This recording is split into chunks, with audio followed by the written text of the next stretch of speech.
ni musumaniw caman ni kamiledenu yala ka feerekɛlaw la Abidjan sirakun ni a Carrefour la bɛ natili kɛ fɛn na min welelen don Abidjan duguɲama fɛ duguba ɲami ale kɔni y'o kɛ sababu ye ka darili yala ka feere sirabakun na ni wotorokisɛw ko bɛɛ haramu o hukumu kɔnɔna na sɛgɛsɛgɛlikɛlaw kɔni y'o ka baaraw daminɛ n'o kɛlen ka degun lase maa caman ma i n'a fɔ Amadu Abayize ale ye centre feerela ye. Ils ont pris mes deux frères à cause de ça. O la o ye ne balimakɛ fila minɛ ka taga Makala n'o ye Abidjan kasobonba ye fɔlɔ i tun mana minɛ ka se yen i tun bɛ dɔgɔkun 2 dɔrɔn kɛ nka sisan ko fo kalo 6 anw kɔni b'an yɛrɛ ɲinina yan anw tɛ son ye ni kɔni de bɛ anw dala yan dɛ.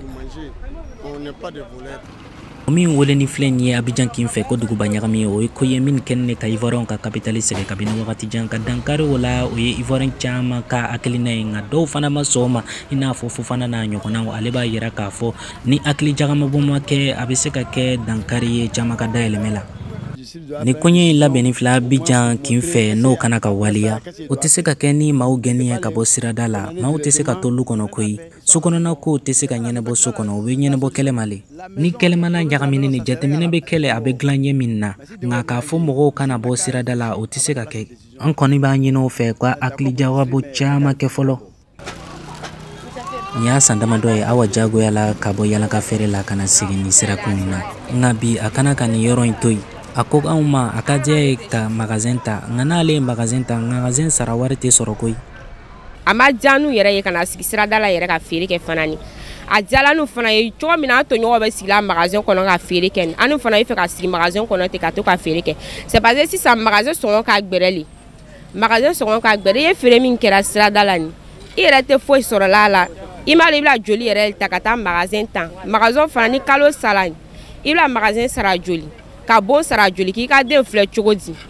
Asetu Santani Shege ale bɛ feerekɛla ye kabini san 2020 a bɛ 2000 ɲɔgɔnna sɔrɔ tele kɔnɔ ale bɛ fɛn ka magasin ta nka se t'a ye k'o magasin ta a b'a ɲini Abidjan kin fɛ a ka nɔgɔya don a ka koɲɛ ninnu la. An bɛna mun kɛ sisan an tɛ taa ekɔliso la an bɛna an débrouiller ka wari dɔɔni ɲini k'an na besoin kɛ mais n'an mana feerekɛyɔrɔ la an tɛna wari sɔrɔ kɔ tuguni comme u ko ten u y'a filɛ kɛ u ye baara ɲini ka d'an ma. San 2013 la jamana ɲɛmaaw y'a ɲini ka darili bari Abidjan Carrefour na siradaw la nka waleyaw ma se ka kɛ o ye darili cari Nagbo Debale fɛ ni hakilina ɲuman ye ka bɔ gouvernement fɛ. Fɔlɔ darili yɛrɛ tɛ fɛn ɲuman ye jamana ma an b'a lɔn o bɛ bɔ yɔrɔ o yɔrɔ nka i kɔni mana bɔ i bɛ darikɛla le fan bɛɛ sirakun na Abidjan marabagaw ye ni hakilina min ta nin ye ani kɔni ye fɛn ɲumanba ye ne ka jateminɛ kɔni na. Commerçant minnu bɛ yen ni magasin t'o bolo ka ca kosɛbɛ i n'a fɔ o commerçant ninnu bɛ Côte d'Ivoire la o ka jɛnkuru bɛ min yira i n'a fɔ Onora n'a ɲɔgɔnna caman o min ma jɛn ni koɲɛ nin ye ale min bɛ kako baara 300 ni kɔ feeretere kɔnɔ ka waga 8 ni waga 12 sɔrɔ a t'a fɛ k'o baara in dabila.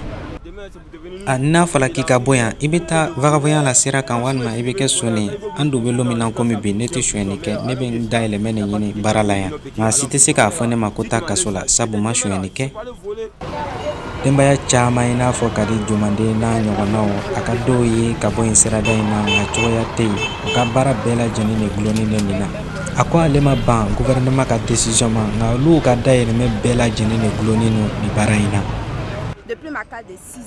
Kabini ne ka dɔgɔ n bɛ CP1 na fo ka na n kɔrɔbaya ka na n se BTS kilasi la ne ka dayɛlɛmɛ ne ka ekɔli sara ani ne ka fani san sɔngɔw bɛɛ lajɛlen bɛ sɔrɔ nin baara in de la o la ni kalan tɛ yen don min na ne bɛ na n ba dɛmɛ ka nin baara in de kɛ an ka musaka bɛɛ lajɛlen bɛ sɔrɔ nin de la